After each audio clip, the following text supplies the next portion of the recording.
The first setup I want to show is a very simple one. So first of all, we're going to work in Redshift. So let's go and set up our renderer to Redshift. And there are a couple of things I always change. I set it to advanced. I go to global illumination and set everything to brute force because I want my GPU to work as much as possible. And then I go to the sampling, and as far as the progressive render view, I want this quite low. And again, I'm quite lazy. I can't wait.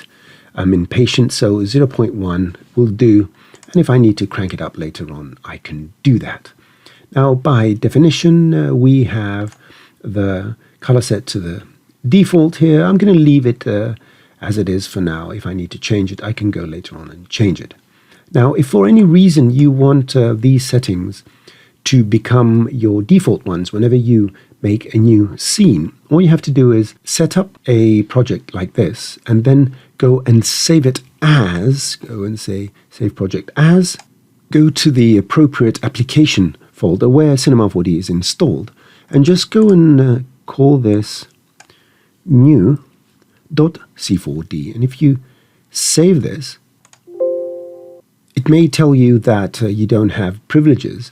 So you can go and save it to another folder and just drag it in here, and it will ask for permissions to do so. So I just saved on the desktop, and then I went to my Explorer and I dragged it in the Cinema 4D installation folder. From this point onwards, whenever you make a new project, you will see that in the render settings, you're going to have these settings as default. So that's a handy thing to do. So this method relies on the fact that we are going to use a dome light. And I'm going to go to Redshift, bring up the render view, and I like to dock it over here. Now, one little thing, if you open the materials, sometimes they will open on this side. Just make sure you drag it back on this little panel. It just is more convenient if it's just on the left side of the object manager. So what I'm going to do, let me close this, is go to the dome light. And I want to drag one of my 360 panoramic HDR images in here. So let's go to the asset browser and let's go and type HDR, press enter, and wait a few seconds. And these are materials. I don't want these. I want the actual images. And I'm going to grab this one. Maybe I'll change it in a second. So I'm going to grab this one and put it in here. And when it loads, if you click on this, you will see that it will appear in your render. Excellent. Now, let me close this to make some space and make this a bit smaller. Now, if I navigate around, I'm actually looking around my scene. Now, depending on what you're doing, you will only see a difference if you're actually navigating around, not when you're zooming in or out, because this is always from the perspective of the camera. It's projected into an infinite sphere. Now, you can see that this is slightly dark. This is where the color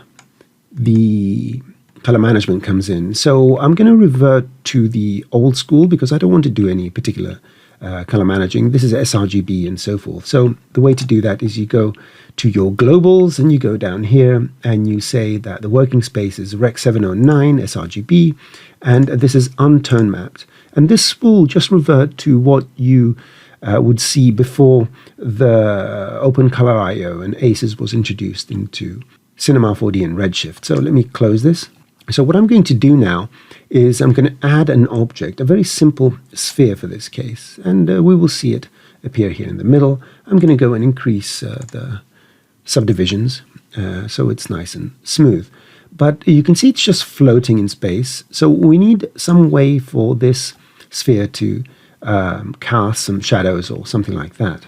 And the way to do that in Redshift is we need an object that will catch the shadows. And I like to create a disk. Now I'm going to take the sphere and make it 20 centimeters. And I'm going to raise it up on the Y by 20, which is its radius. So it sits right on this plane in this disk. And you can see that it's capturing the shadows, but we can't see the floor over here. In order to make the disk allow you to put this projection on it, it's quite simple. You right-click, you go to Redshift tags in the object tag, and you go to matte, you override it, so you turn it on, you enable it, And then you need to go to shadows. You can see now it's become invisible. It's not actually invisible. It's actually getting the background projected, whatever's in the dome light. And I can enable the shadows. And you will see that now the shadows are on that. Now, the great thing about this is that, first of all, you can control where these shadows appear. If I bring this here, you will see that the shadows are clipped. So I'm going to put it back to 0. And now you navigate, and this belongs into the scene. Now, the funny thing about this kind of projection is that size, it's relative. So if I move this over there, it looks bigger because our brains place it further back, and because the size hasn't changed, it appears to be bigger. Whereas if I go like this, and I'm just rotating the camera, this looks like a small marble, where the more we tilt upwards and the further this goes, it looks bigger and bigger, when in fact the size isn't changing. So it's our brains that are actually doing this right now.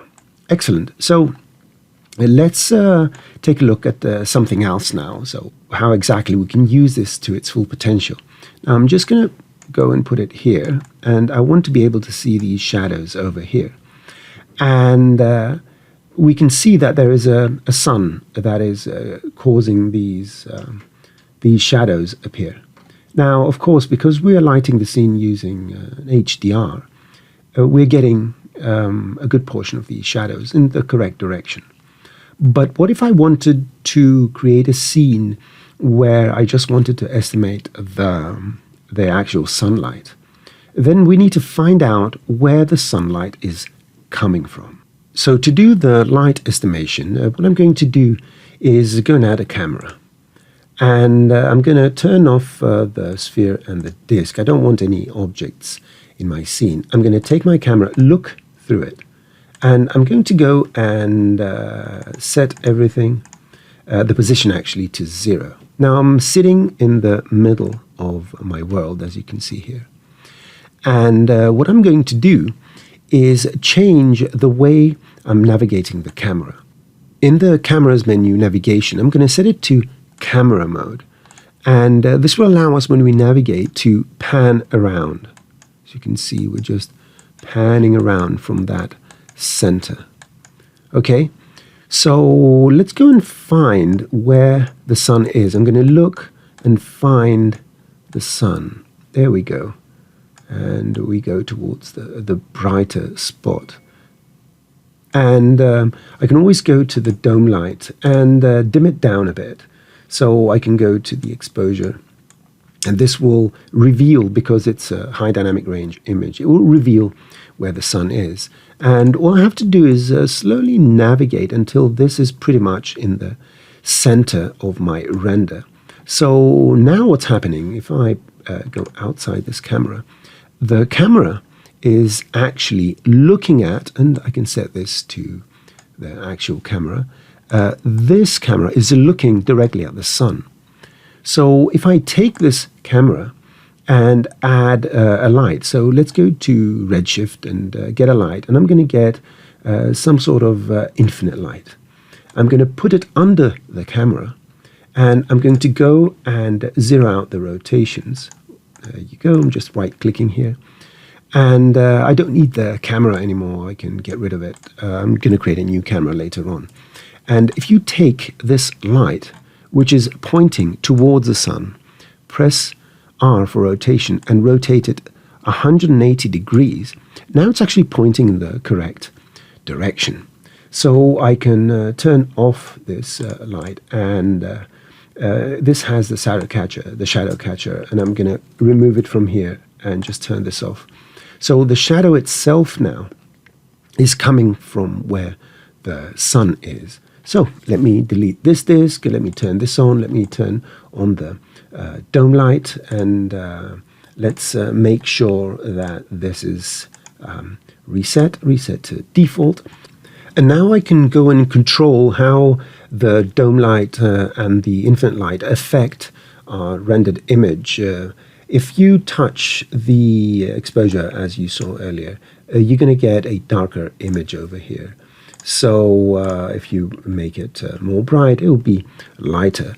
So the best way to control the contribution of this light or any other light to your render is to go to the details and go and play with the actual values of the contribution of that light. So if I want this to be a bit dimmer, I can bring down the diffuse or the reflection depending on which parameters I want to control. You can see now that the image is controlling less of the diffuse, or maybe I need this to be fully affecting our render and the infinite light to be much less prominent. I can turn it off in the diffuse and so forth.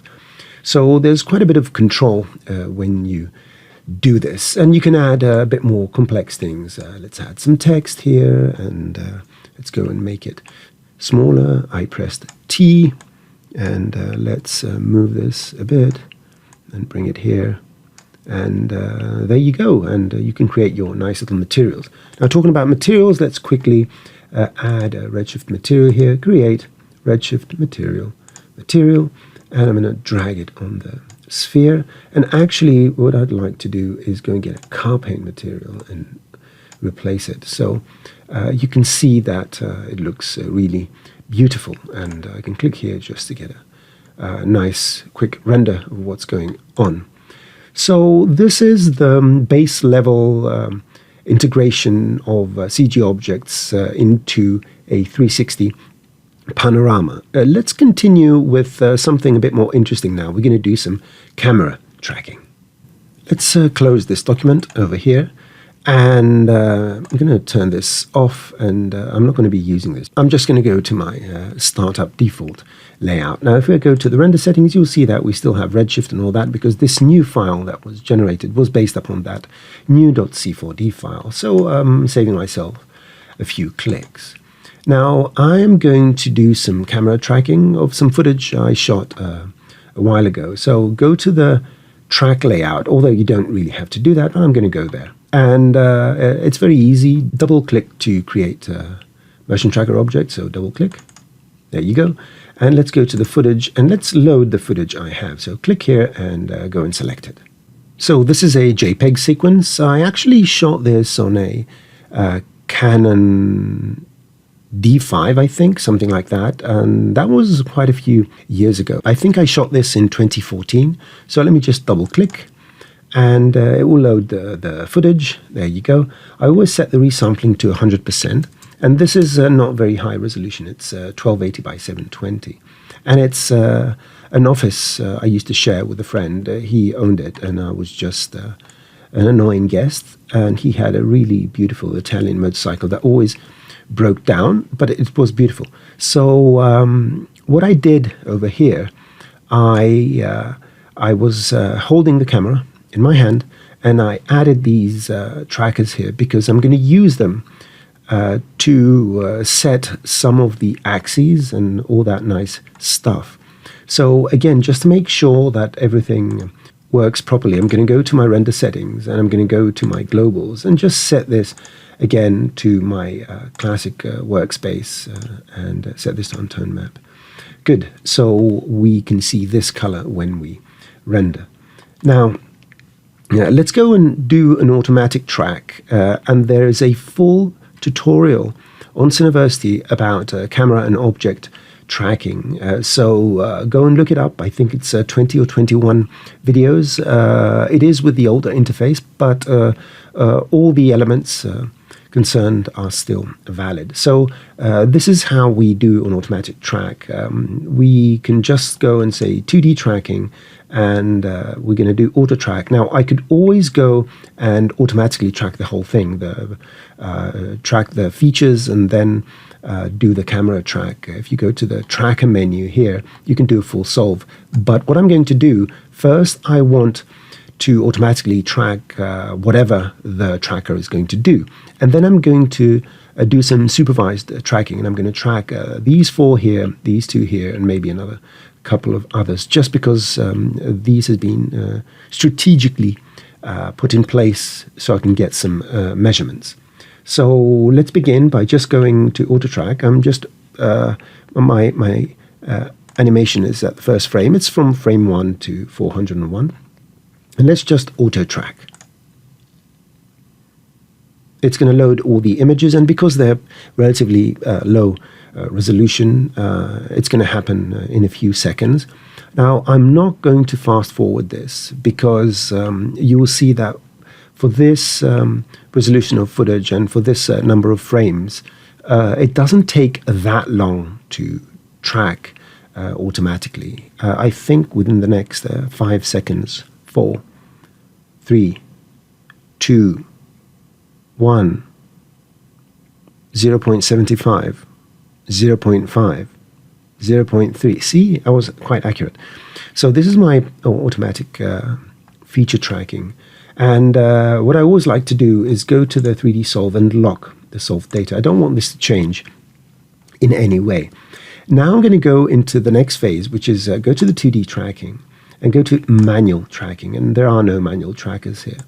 And you can see that this little button is selected now. That's the 2D tracks, let's say, component. So objects, UVs, polygons, edges, points, and UV tracks. So I'm going to go and track these over here. So I'm going to go close to this.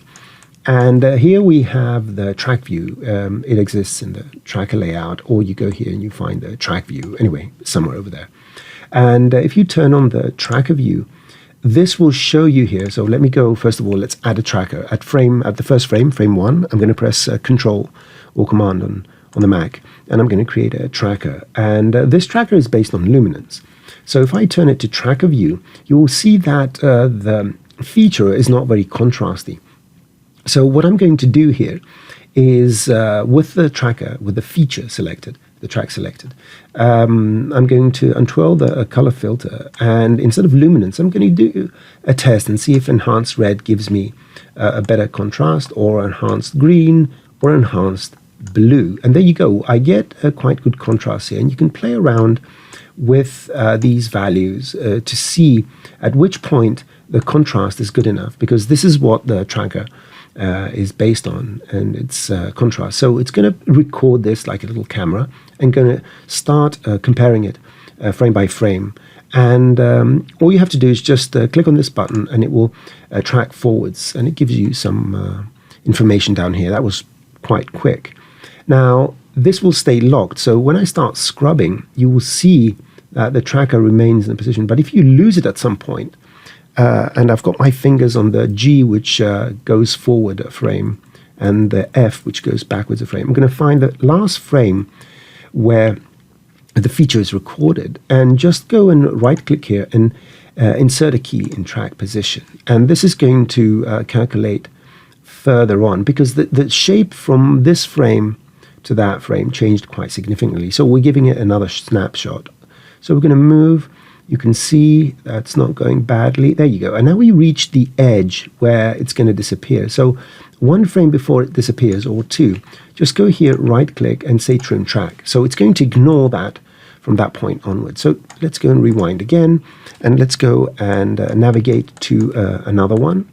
And let's go, and I can remove this if I want. Yeah, I'm going to remove these two.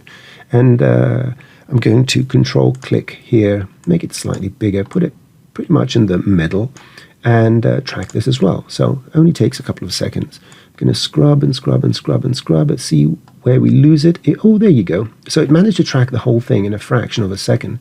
So I'm going to go here, and I'm going to go and trim track. So from that point onwards, the track is going to ignore that particular feature. So I'm going to do the same over here. Let me select this and delete it. I just want it to be quite clean. And there's one more here I don't want. Let's just move around and see what happens. Excellent. So go back to the original frame, and let's go over here. And I'm going to press Control and make it slightly bigger. There we go. And let's press this button. And a few seconds later, it's going to do this. There you go. So I think we got it up to here. Right click, trim track. And now let's go back, rewind. It's pretty much a repetitive task. I'm going to select this and this. I'm going to zoom in, Control click, make it a bit bigger. And you can always go and change these values to make it appear a bit more contrasty, but it seems to work fine. And let's track forwards. Again, it takes a fraction of a second. Oops, there you go. Here it loses it, so go to this frame and right-click and insert key, give it a snapshot, let it calculate, and there you go. So I'm going to trim the rest of the track. And I'm going to repeat this for a couple more. So this is one. Let me delete this. This is going to be another one. These are the auto tracks. Let me rewind here and go and find these little buggers and control and do this and track forward and then start scrubbing through. Go to the last frame where it knows where it is and insert a key. And let's continue with this. And then it gets lost somewhere here. So let's trim this track and let's do the same to that little guy over there. Where are we? We were up here. Let's go here, rewind, zoom in, control, click, and let's see if we can get a bit more contrast on this. There you go. And again, it took a few seconds, and it's going to go and go and go and go and go. It's working quite nice even with the motion blur, as you can see. It's not the most stable one, so what I'm going to do at this point, I'm just going to trim the track on this one so it only holds for the first frames. And finally, I'm going to track these two. So this one over here. So let's go back. Let's zoom out. Let's go here. Let's select this one. These are a bit blurry, but I don't really mind. So the first frame, and let's tweak this a bit. There we go. And press track forwards. Scrub, scrubby, scrub, scrub. And there we go. Let's go and trim the track. Good. And finally, let's rewind and go and do that bottom one over here. That's a bit of a mess, but don't worry. Let's go and see if we can get some contrast in there. Maybe this. I don't even know. We'll see. We'll find out. And going and going and going and going. And oops. There we go. We have some sort of glitch. Let's go here and let's insert key in track position and see if it can follow it a bit better. Again, scrub quickly. There we go. Let's give it another snapshot. Jittering a bit. Let's go. We're slipping a bit, but I think for what we're trying to do, it's not all that bad. And I'm going to trim the track here. Good. So I think we have enough information for this solve to work. I just save the file, just make sure that nothing odd happens. And let's go to 3D Solve and let's run the solver. Now, I'm going to let it evaluate the focal length by itself. But if you're doing something a bit more professional, I would suggest you use a survey shot. And what a survey shot is and how it's used, it's in that tutorial on Cineversity. So let's run the solver. The solve took just over a minute to finish. I didn't want to waste your time. So let's go and see in our full views what's going on. And you can see some particular patterns emerging here. You can see a floor over here, and you can see, I guess, parts of these walls and whatnot. You can see this is the tripod here with, I don't even remember what I put on this. So the solver is not that bad, actually. Now, the next step is to calibrate it as much as possible so that the scale is correct and the orientation is correct, because by default, the camera is being placed at the 000 point. So let's go to the startup interface. So let's go to the Objects tab here. And what I'm going to do is add a few constraint tags. So right-click and you can go to the tracker tags. And first of all, I'm going to add a vector constraint. And the vector constraint is this line here. And I'm going to take it and I'm going to snap it over there and then click, select it, and then drag it over here. And this is my Z, okay? So it's going to go blue. And not only it's Z, but as far as I remember, that was around 80 centimeters. When I put these down, I measured it. I don't remember exactly, but I think it was 80 centimeters. So I'm going to create another one. You can always go to the tracker and go to constraints and create one by selecting. So let's do that. Let's create a vector constraint, and it says select. You can see there's a little picker over there. It's not visible up there. So let's pick this one, and let's pick this one. And again, it's a Z, and it's known 80 centimeters. And I can also make copies of these and link them. So I can make a copy of this by control dragging, and I can go to the targets and say, okay, so I can pick now this one and this one. The other one is the same. This is an X, and it's 80 centimeters. And I'm going to do the last one where I'm going to say, okay, I'm going to pick the first one here, and I'm going to pick the second one here. And that's an X, and it's 80 centimeters because I already set it. Now, let's see how this has affected the orientation. You can see it's reversed and all that. We're going to fix this using a quick hack later on. Let me press H here, and let me sort of navigate here and see what happens. Good. So let's go to this view and select the motion tracker. Now, let's go and select some Y vector constraints. So I can go to my tracker and say, let's get another vector constraint and select this one and this one. And this is Y, and it's known, and I think this was 80 centimeters or something. I'm not absolutely sure. And finally, let's go and select these two little guys. So again, I'll make a copy. I'm going to say select one and then go and select the other. And now we have another one, which is Y known and all that nice stuff. And let's go and see it again. Again, it's inverted. That's not too much of a problem. We're going to add one more element and see if that fixes it. So that will be, if you go to the trackers and create a planar constraint. And the planar constraint uses three features. So let me go to my move tool and click to select this and drag it here and release, and it will snap. Click to select, drag it here, release, and it will snap. Click to select, drag it here, and release to snap. So we have this triangle, and this will give us a y-axis over there. So, this is a bit problematic here. So something happened, and it's going to auto track. I don't want the auto track. I want this to be the track. So something weird happened here. Yeah, there's some sort of switching going on. I don't know why it's doing it. Let's just drag this over here. Yeah, things happen. We're good. And let's go here and good. And the final thing I'm going to do is add a tracker, a position constraint.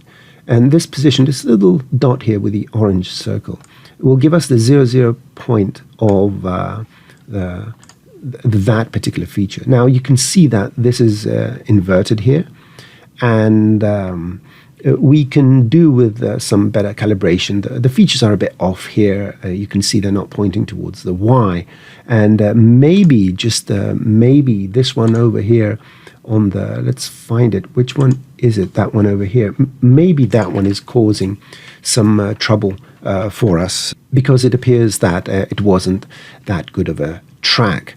So you can always remove it. It doesn't really make a difference. And if you're a bit more mindful of your tracking and use a better resolution or a better camera or something like that, you can do a much better track. But this is, it's just one way of doing it. Now, one more thing you could do if you wanted is to go here where you have your planar tracker, and you can go and start selecting things that appear to be on the floor anyway. So you can add more than 3 here. So I can select this one, and I can select this one, and I can select this one. I can select this one. Green ones. Those are the best ones to select. Or you can go to the auto features and drag nulls in there. So there are ways to make it a bit better. Now the last thing I want to do is, maybe sometimes when you reverse the axis you get the camera, but now it's not reversing for some reason. But don't worry about that. we're gonna manually do that. So in order to rotate the whole system, you have to put it under a null. So I'm going to press Alt-G to group this and call this tracker manual calibration. And now you can use your standard tools, your rotational tools, to, let's say, bring this on this side over here and sort of rotate it up here. There you go. So this way we're going to get a slightly better view in our viewports. And there you go. So this is moving along nicely. And let's go and add some objects and do some light estimation and create our backplates and all that.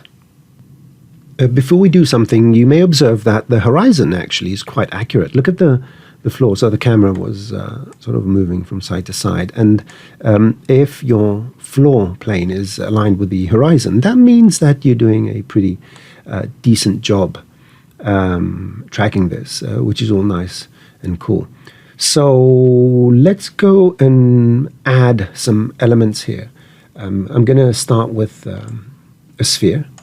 And you can see it's huge. I'm going to make it 20 centimeters. And of course, raise it above the ground, the same as its radius. So it's sitting where the 0 point is. And you can see that it's pretty decent, right? It's pretty decent. And there are ways to tell the motion tracker to generate a background object. And you go to your footage and you say create background object. And this is going to create a material with the animation in here. Now, there's one thing we need to be aware of sometimes. The particular solve, for whatever reasons, considers that sometimes that the camera has some film offset. So always make sure that you look at the film offset and see if the tracker thought that was a slight tilt shifting in either direction. So most of the time you won't have this problem, but always be aware, because if this is offset, then you're going to have problems aligning the footage with the camera and your object. But in this case, it's 0, 0. So I'm going to leave the background here for now. And the first thing I need to do, and let's make sure we have redshift, we have all our settings nice over there. I'm going to go and add a dome light. And at the same time, I'm going to bring up my render view. And I'm going to just drag it over here. Good. And again, let's test see. Sometimes the materials come on this side. Just move them on this side and you're going to be golden. So just make sure that that white line is not all the way down. I just like it this way. So let's turn this on and let's see what happens. There's a really bright sphere and there's a dome light. And I can go and load in my dome light the same sequence. So let's click and go and load it. And here it is. Let me select that and just open. And you need to make sure to twirl this down. Make sure that it's animation. Put it in, let's say, simple mode, and detect frames here. And you will see that by definition we get some sort of spherical projection. But here I don't want a spherical projection. Now, because this is the light counterpart, I actually made a mistake. I shouldn't have put it in here. So I'm going to delete it from here. And I'm going to go and add it to the back plate. So I'm going to enable the back plate and go and select the same one from here, twirl it down. This little arrow is always sort of not very visible. Animation, simple, and go down here and detect frames. And start frame 1 and end frame 401. Now, let's see what happens here. You can see there's a slight slippage, and what I have realized is sometimes I need to add an offset to my footage, and I'm not sure why this happens. I'm probably missing something, so maybe put it there and see if that works better. Well, it doesn't, so maybe -1, and maybe that's going to work better. There's something about that, and I need to research it more. I'm just a bit too lazy to do so. So we are getting some sort of illumination over here. And maybe I do tell my dome light to have some light, so I get a sense of the colorization that exists, although this will be spherical, and that's not absolutely correct, but we are going to do some light estimation for this anyway. So let's go and load this again, put it there, go here, and let's go to animation and simple, let's detect frames. This doesn't really change anything. It's just that we're getting some sort of tinting, some sort of tinting of the environment. To do this correctly, you would need to create some sort of HDR panorama, stitching it, or using some sort of spherical camera. Anyway, I'm going to go and increase this to 64. I want this to be nice and round. And just like previously, I'm going to go and get a disk. There it is. And on this disk, I'm going to right-click. I'm going to go and add a redshift object tag. Go to Matte, turn this on, and enable the shadow catching. So now we have an object in our scene, which is not all that bad. So what do we do about the light estimation? Well, let me temporarily close this control and click on that to close it. And let's go to our 4-up view. And you will see that we're getting this area over here, which I presume is the window or something. These here are these over here. So if I put an area light here, it will give me the illusion because the light at that office was coming from this window and a window a bit to its right. But this is the main contributor. So redshift lights, and let's get an area light over here, and let me rotate it around. I'm going to move it over here, just approximate it, and I can go and change its size a bit, make it a bit smaller, and what else can I do here? I can, let's make it shorter, so select the area light, and let's make this, I don't know, 100 centimeters, and let's raise it up. There we go. And I'm going to move it further back. It is massive. Make it smaller. Move it here. Again, this is just estimating the light. It's nothing, extremely important. And let's click here and bring back our render. And now you can see that we're getting the light from outside. And let me scrub this and go to a point where we can see the shadows.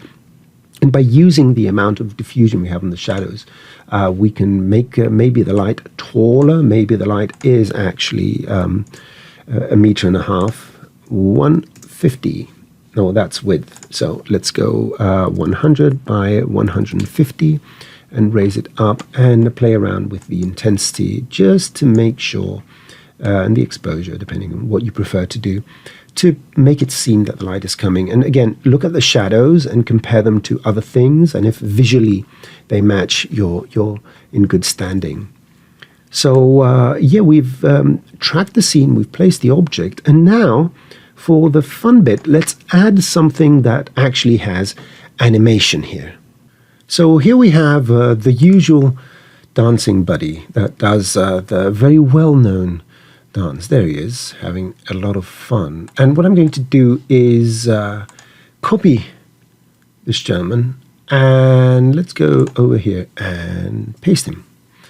Excellent. Now you can see that our scene is, the scaling is a bit odd, and I can drag this guy outside.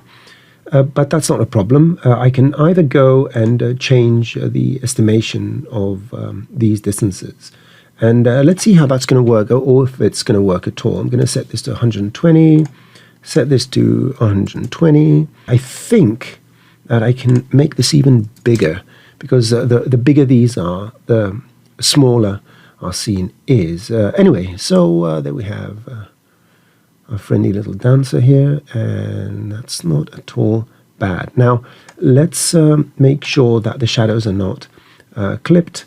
The render view, you can see that the shadows are clipped, and that's because our shadow catcher is not big enough. So the remedy is quite easy. Just make it bigger until it has enough area to capture the shadows you need. And there you go. So we have some good ground contact. I'm going to move the sphere a bit this way. And just for the fun of it and to talk about a few more things, I'm going to add a slightly more reflective material here and see what happens. So let's open the materials and let's go and create a new redshift material. And I'm going to drag it on my sphere. You can see we see the window and we get the floor reflections and all that. Now the rest of the reflections are not very accurate because the dome we're projecting on the dome light takes the image and stretches it all the way around. If I were to make this, for example, reflect the motorcycle in here and all that, what I would need to do would be to create some proxy geometry and project from the camera point of view that portion of the image, and then that will appear here.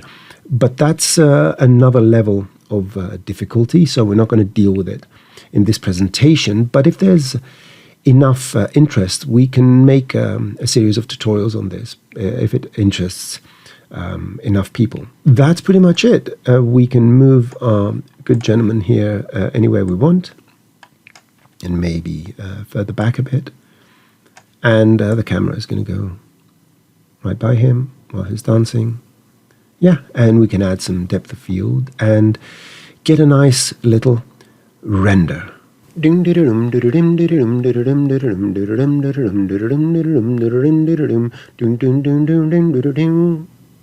the final part of my presentation, I want to show you how sometimes you can just use eyeballing to estimate the camera position if you're dealing with a still shot. And let me show you what I mean here. And I'm going to use Cinema 4D, no redshift rendering, anything like that. Just go to standard, and that's what we're going to do. So let's first of all use, I would say, a background object here. I just want a flat projection on the background, and we are going to go and create a new standard material. And in this material, I'm going to go and load one of the frames from that studio shot. And I'm going to grab the first frame and open it. And it says whatever it says. I'm not going to save this file. I don't need to. So first of all, you see it's 1280 by 720. And let's make sure that our render aspect ratio is exactly the same. I can turn these off. 1280 by 720. That's totally coincidental. Now I'm going to grab this and put it on the background. And just to make sure that we have the full resolution, in the material properties, go to the viewport and set this to no scaling, and it will show you the full resolution. Now you can see the ground plane here, and first of all, it's not aligned, so I can sort of navigate around. But you can see that I think the navigation, yeah, I turned it to camera mode, and it's still there. I'm going to go back to cursor mode. So a couple of things we need to do. First of all, we can see some faint lines going. We can see these lines. And you can go and place, let's put the center over here. Now, visually, it looks, the center looks correct, but it may not be, but that's a different story. I'll explain why. So to calibrate things, we need to remember approximately what height the camera was. And I wasn't holding it at my eye height. I think I was holding it slightly lower. So let's go and create a camera. Let's look through it and let's select the camera and go to the coordinates. So this is 2.5 meters. That's too much. I think it was around 165. Let's say 165 centimeters. Excellent. So rule number one, just try and place your camera at the height, approximate height it was when you were shooting this. Number one, we are going to have to reset it to that position maybe a couple of times because as we're navigating, we may move it around. Now, the next thing is where the horizon appears. The horizon should be where our eye level through the camera, of course.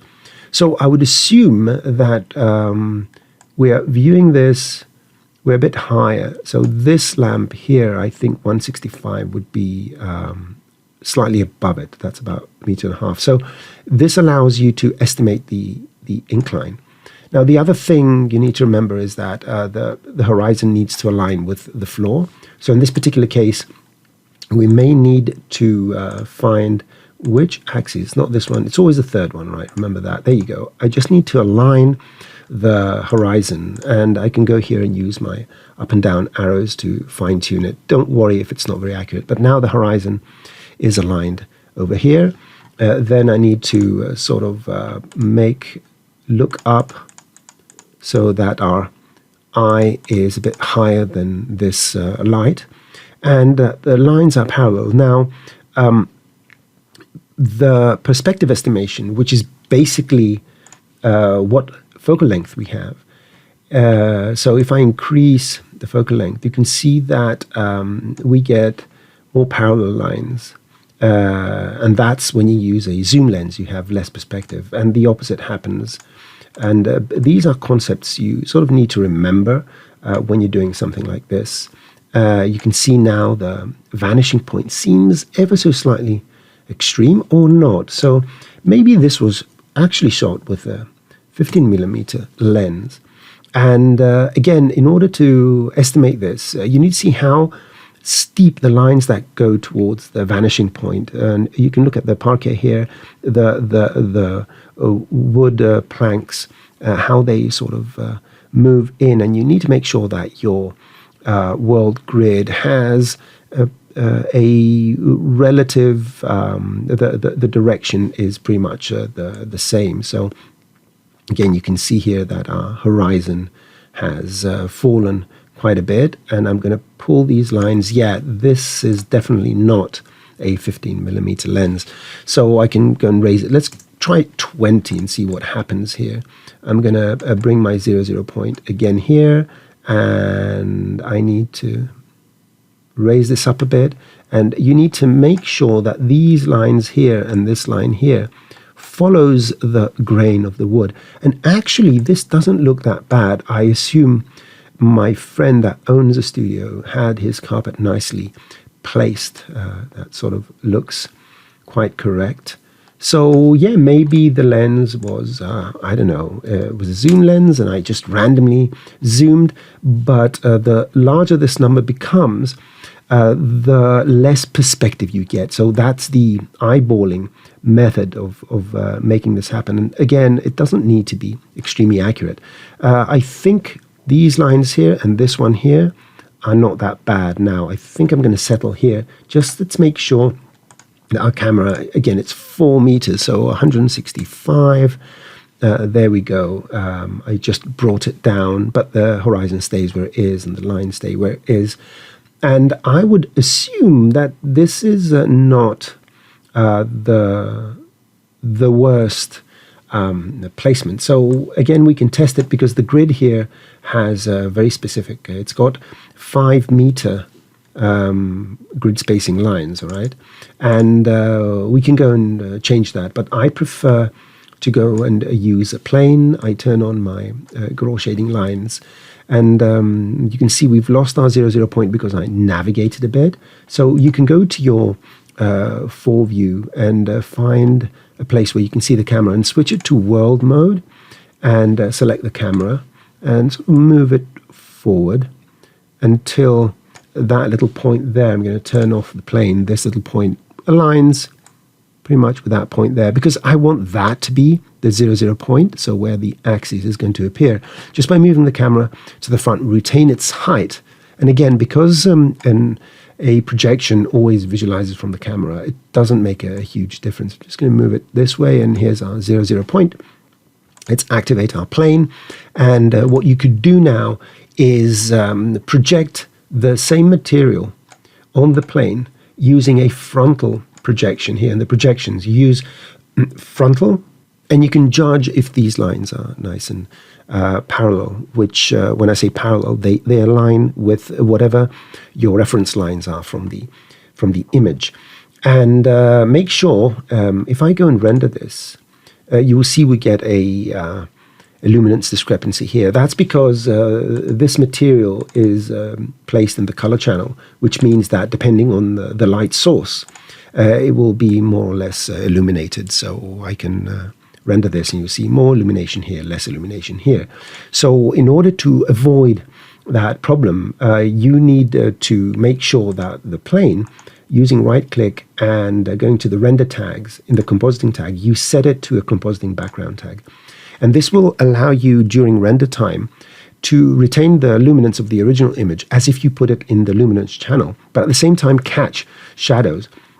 That's one of the reasons why when I use projected materials, I don't put it in the luminance, I put it in the color. Because if you put it in the luminance and you use, let's say, something like global illumination or something like that, then the luminance is going to participate as a lighting source. The floor is going to light anything else. Whereas in the color, it only receives light, but because the compositing background is on, in this particular case, it will only receive darkening effects like ambient occlusion and shadows. So again, let's go and test this out. I'm going to make a copy of this and call it Proj Mat AO, and double click here, and I'm going to say I want in the diffusion channel, which is the multiplication effects, the darkening effects. I'm going to set all the parameters to on and go and add an ambient occlusion because I want this to catch some ambient occlusion. And I'm going to make sure to replace this material here. I don't like to use materials on a background with ambient occlusion because sometimes it creates some noise in the render. Now, if I render this, I shouldn't see any difference. But if I take this the sphere and make it 20 centimeters and raise it to 20 from the ground and the render this, you will see that we are getting that ambient occlusion over here. And to finalize this, I'm going to do my light estimation. Again, this time just by eyeballing it. So go get an area light, and I'm going to rotate it in the appropriate direction. The Z is, let's say, the appropriate direction. And I would assume that compared to our camera, yeah, that's a good, that is oriented well. Turn off the global, and let's move this over here, further to the back, and let's raise it up. Excellent, and do this. And let's render this now. And you can see we're getting the light. And of course, if instead of just the area light, I go and use a PBR material, so a new PBR material, and put it on my sphere, it will capture a bit more of the environment as well. In this particular case, it catches a bit from the floor and all that. But since we have some lights here, I can always go and add some proxy lights as well. The last thing I want to do is, remember in standard Cinema 4D lights, you need to turn on your shadows. So I'm going to turn on my area shadows and render again, and we're going to get the shadow. And always make sure that you go and add some density depending on how dense the shadows are, and when combined with the ambient occlusion, it's going to give you this global illumination style lighting. So I would go and finalize this just by reversing my this light over here, and let me close that. Just Control Command copy, and let's just rotate it, although we don't need to rotate it, to be honest, and make sure that the light on the left is a bit dimmer, and maybe it's coming a bit from the back because there were a couple more lights in that other room over there. Let's take this, let's go to general, and let's bring down the intensity a bit, and let's go and render this, and we get a sort of bounce light and all that. So again, you can place an object here, and just by eyeballing, if you have enough geometric features that indicate what is upright, what is the floor, and how much perspective you have, those are the main elements. You can actually place objects just by using one photo. So I hope you enjoyed that, and you can start placing your synthetic, your CGI objects into your photos and videos. And don't forget to go and watch the Cineversity tutorials about camera and object tracking, because I think they have quite a lot of interesting tips, tricks, and a lot of information on how to use the motion tracking in Cinema 4D.